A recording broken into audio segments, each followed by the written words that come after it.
Class 9। Good morning to all.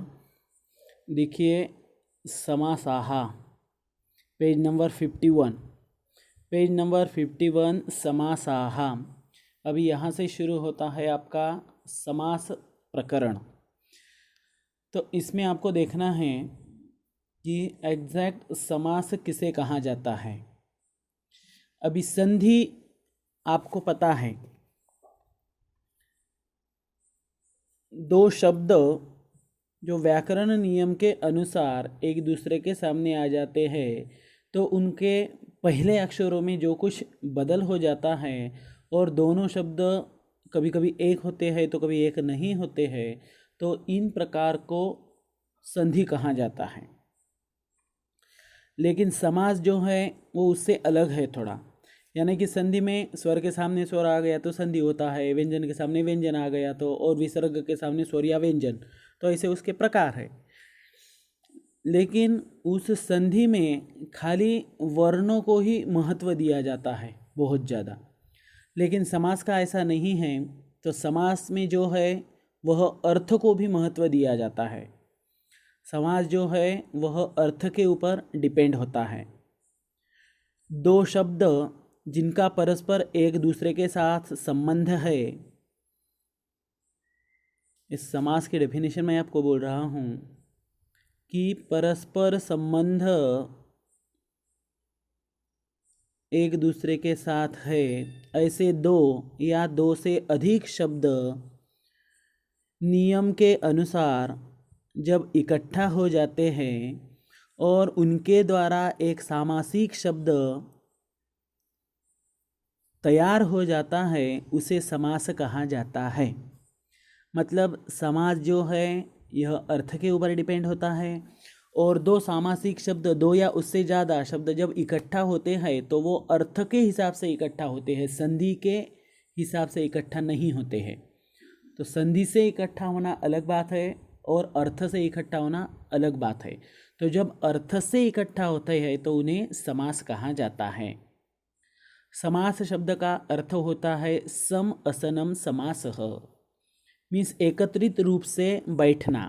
दो या दो से अधिक शब्द भी रहे तो भी वह इकट्ठा होकर बैठते हैं, तो इसे समास कहा जाता है। अभी ये हो गया सामासिक शब्द कैसे होता है, दो या तीन शब्द को जोड़कर एक ही शब्द होता है। और दूसरी बात है विग्रह। तो विग्रह किसे कहते हैं, तो जो सामासिक शब्द होता है तो उसका अर्थ स्पष्ट करने वाले जो शब्द या जो वाक्य होते हैं उन्हें विग्रह कहा जाता है। तो याद रहे सामासिक पद और विग्रह। ये देखो यहाँ है सूर्य प्रकाश, तो यह सूर्य प्रकाश जो है यह सामासिक शब्द है और उसका विग्रह है सूर्यस्य प्रकाश, सूर्य का प्रकाश, और यह है उसका विग्रह। तो समास में सामासिक शब्द और विग्रह ये दोनों भी चीज़ें होती है। और संस्कृत का देखा जाए तो संस्कृत में जो है वह समास और संधि ये दोनों भी पार्ट बहुत इम्पोर्टेंट है। संधि का विग्रह किए बिना आप अच्छी तरह से पढ़ नहीं सकते, और सामासिक शब्द का अर्थ जाने बिना आपके समझ में अर्थ नहीं आता है। तो ये दोनों भी चीज़ें संधि और समास संस्कृत में आना आपको बहुत आवश्यक है। तो देखते हैं संवादम इमं पठत। शिक्षक आदित्य यूयम सर्वे ह्यः कुत्र गतवन्तः। एक छोटा सा कन्वर्सेशन है ये। तो इसमें कहते हैं शिक्षक आदित्य को, हे आदित्य आप कल कहाँ गए थे। तो आदित्य कहता है, शिक्षक आदित्य वयम सर्वे अरण्यम गतवन्तः, हम सब अरण्य में चले गए थे। मतलब हम सब जो है वह फॉरेस्ट देखने के लिए चले गए थे। शिक्षक अरण्य किं किम आसीत्, अरण्य में क्या क्या था। आदित्य वने वृक्षाः आसन, जो वन था, जो वन में हम चले गए थे, जो फॉरेस्ट में हम चले गए थे तो वहाँ बहुत सारे पेड़ थे। शिक्षक अन्यत् किम आसीत्, शिक्षक ने फिर पूछा कि और क्या था। तो आदित्य ने बोला खगाः पशवः च, बहुत सारे खग यानी पक्षी भी थे और बहुत सारे और बहुत सारे जो है वह पशवः पशु जिनके 4 पैर होते हैं उन्हें पशु कहा जाता है। तो उसमें सिंह आ गया, शेर आ गया, हरिण आ गया, सब आ गए। तो मतलब ये भी बहुत सारे जानवर भी थे। शिक्षक अन्यत किम, शिक्षक बोलते हैं और क्या था। तो आदित्य कहते हैं फलानी पुष्पाणी पत्राणी च आसन। बहुत सारे फल भी देखे हमने अलग अलग, बहुत सारे अलग अलग फूल भी देखे और अलग अलग पत्ते भी देखे। पत्राणी मीन्स पत्ते, लीव्स, अलग अलग तरीके के पान भी हमने वहाँ देखे हैं। शिक्षक, तो ये देखो ये जो 2-2 3-3 लाइन इनका कन्वर्सेशन हुआ है, तो यह शिक्षक ने इन शॉर्ट में बताया है। अरण्ये वृक्ष खग पशवः आसन, अरण्ये पुष्पपत्र फलानि आसन। खदा अभी देखो यहाँ जो उसने बनाया था वृक्षाः आसन, खगाः आसन, पशवः च आसन, ये जो 2 लाइन हुए थे, तो इसमें कि उनको क्या बोलना है कि ये भी था, ये भी था, ये भी था, इस अर्थ में। तो शिक्षक ने उसको एक ही किया, वृक्ष खग पशवः। तो ये हो गया आपका समास, सामासिक पद। वृक्ष भी आ गया, खग भी आ गया और पशु भी आ गया उसमें। और दूसरी उसने बोला था कि फलानी पुष्पानी पत्राणी च आसन, तो शिक्षक ने एक ही शब्द किया उसका, अरण्य फल पुष्प पत्राणी आसन। मतलब फल भी थे, फूल भी थे और पत्ते भी थे, ये सब थे। देखो यहाँ नीचे दिया है आपको वृक्षाः च खगाः च पशवः च वृक्ष खग पशवः। तो यह वृक्षाः च खगाः च पशवः च, इनका सामासिक पद हो गया वृक्ष खग पशवः। और फलानी च पुष्पाणी च पत्राणी च फल पुष्प पत्राणी। मतलब इन शॉर्ट में लिखना, लेकिन अर्थ उतना ही आना चाहिए जितना आपको सीधे सेंटेंस में चाहिए। मतलब अर्थ में कोई भी कंजूसी नहीं होनी चाहिए और शब्दों का कम होना चाहिए। लेकिन वो जो सामासिक पद होते हैं वो थोड़े हार्ड होते हैं, तो हार्ड एक्सेप्ट है, कोई प्रॉब्लम नहीं है, लेकिन उसमें आपका अर्थ कुछ भी कम न होना चाहिए। तो इस तरह के जो शब्द तैयार किए जाते हैं उन्हें कहते हैं समास। देखो एतानी उदाहरणानि पश्चात, अभी देखो ये नीचे दिए हुए एग्जाम्पल आपको पढ़ना है। सूर्यस्य प्रकाश, सूर्य का प्रकाश, सूर्य प्रकाश। प्रियः देशः, प्रिय देशः। कार्ये मग्नः, कार्य में बिजी है, कार्यमग्नः।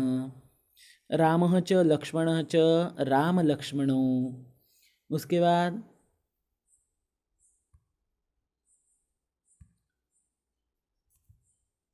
देखिए इसमें दिखाई नहीं दे रहा है, ये लेते हैं। हाँ, दशरथस्य पुत्रः, दशरथ पुत्रः, दशरथ का पुत्र, दशरथ पुत्र। वाल्मीकिना रचितं, वाल्मीकि रचितं। सुखं च दुःखं च, सुख दुःखे। नीलः कंठः यस्य सः, नीला है कंठ जिसका वह, नीलकंठ यानी कि महादेव। दिने दिने प्रतिदिनम, इस दिन में भी, नेक्स्ट दिन में भी, उसके बाद के दिन में भी, तो ऐसा बोलने की आपको जरूरी नहीं, आप सीधा बोलेंगे कि प्रतिदिनम, तो अगले वाला समझ में आ जाएगा कि क्या है, हर दिन ये बोलना चाहता है। और एक रहा था इधर का, एकः दन्तः यस्य सः, एक दन्तः, एक है दांत जिसको वह। आंसर है एकदंतः, गजाननः और गजः दोनों भी होता है। ये देखो, हाँ अब यहाँ बहुत ही इम्पोर्टेंट चीज़ ये है आपको, संक्षेपः नाम समासः। संक्षेप में शब्द जो लिखान है आपके, वह संक्षिप्त रूप से लिखना, लेकिन उसमें अर्थ उतना ही आना चाहिए जितना आप उसको खुले खुले लिखते हैं, तो उसे कहा जाता है समास। देखो यत्र सम्यक अस्यन्ते यत्र समासः, शब्दः सम्यक अस्यन्ते, जहाँ शब्द अच्छी रूप से आकर बैठते हैं यानी कि इकट्ठा होते हैं, सह समासः, उसे समास कहा जाता है। समासः भाषायाः महत्वपूर्ण वैशिष्ट्यम, समास जो है वह भाषा का एक महत्वपूर्ण वैशिष्ट्य है। समासाः अर्थम अनुसरन्ति, समास जो है वह अर्थ का अनुकरण करते हैं। संधि समासयोः कृते पदद्वयमेव आवश्यकम, संधि और समास के लिए 2 पद आवश्यक है। किंतु तयोर भेद द्रष्टव्य, लेकिन इन दोनों में क्या फ़र्क होता है ये भी आपको देखना है। देखो संधि, उच्चारण प्रधानम, संधि जो है वह आपके उच्चारण प्रधान होती है, यानी कि उनका जो है वह स्पष्ट उच्चारण आना चाहिए, तभी आपको समझता है कि यहाँ संधि है। लेकिन समास जो है अर्थ प्रधानम, समास जो है अर्थ के ऊपर डिपेंड रहता है, खाली प्रोनाउंस करने से नहीं चलता है समास का, उसका अर्थ भी आपके समझ में आना चाहिए। विभक्ति प्रत्ययानाम लोपः न भवति, जब संधि करते हैं आप तो विभक्ति प्रत्यय का लोप नहीं होता है, और विभक्ति प्रत्ययानाम लोप भवति, लेकिन समास में तो विभक्ति प्रत्यय का लोप होता है। जैसे यहाँ देखा है हमने सूर्यस्य प्रकाशः सूर्य प्रकाशः, तो ये स्य जो था षष्ठी एक वचन का प्रत्यय, तो उसका लोप हो गया है। संधौ समास न शक्य, ये देखो ये बहुत इंपॉर्टेंट पॉइंट है थर्ड, संधि में समास नहीं आ सकता, और इधर है समास से संधि शक्य है, लेकिन समास में संधि आ सकती है। देखिए बहुत बड़ा इंपॉर्टेंट पॉइंट है ये, कि संधि में समास नहीं आ सकता है लेकिन समास में संधि आ सकती है। जैसे एग्जाम्पल दिए है, सूर्यस्य उदयः सूर्यस्योदयः, संधि करते समय अ के सामने उ आया तो ओ होता है, और इधर है सूर्यस्य उदयः, मूल शब्द है आपका सूर्य प्लस उदयः, अ प्लस उ ओ हुआ सूर्योदयः। तो ये है डिस्टेंस समास का और संधि का, एक तरफ है सूर्यस्योदयः, दूसरे तरफ है सूर्योदयः। अभी सूर्यस्य उदय का भी अर्थ सूर्य का उदय होता है, और सूर्योदय शब्द का भी अर्थ सूर्य का उदय ही होता है, लेकिन समास में जो है वह सूर्योदय, यह जो शब्द है यह शॉर्ट में लिखा गया है। शॉर्ट में मतलब ऐसा कोई इसका ये नहीं है कि कुछ जानबूझकर कौन सा भी अक्षर छोड़ दिया, ऐसा नहीं है, क्योंकि ये जो विभक्ति प्रत्यय है सूर्यस्य, यस्य का खाली लोप होता है इधर। सामासिक पदे पदद्वयम, और इस सामासिक पद में जो होता है यानी कि समासयुक्त जो पद होता है उनमें दो शब्द रहते ही है, दो से ज़्यादा 3 4 5 भी रह सकते हैं, लेकिन कम से कम दो शब्द तो होना ही है समास में। तो देखो सामासिक पदम सूर्योदय नीलकंठ, पूर्व पदम उत्तर पदम, सूर्य पहला पद है और उदय दूसरा पद है, नीलह पहला पद है और कंठः दूसरा पद है। तो पहला पद यानी कि पहला शब्द जो होता है उसको पूर्व पदम कहते हैं, और दूसरा शब्द जो होता है उसे उत्तर पदम कहते हैं। तो याद रहे समास की चीज़ें, समास किसे कहते हैं, विग्रह किसे कहते हैं, और संक्षेप नाम समासः, संधि और समास का भेद, और समास कम से कम दो शब्द तो भी समास में होते हैं, तो वो पहला जो शब्द होता है दो शब्द में से उसको बोलते हैं पूर्व पद, और दूसरा जो शब्द होता है उसको बोलते हैं उत्तर पद। तो ये इतनी बातें आज आपको समास के बारे में ध्यान रखनी है, कल देखेंगे उसके एग्जाम्पल। थैंक्स, धन्यवाद।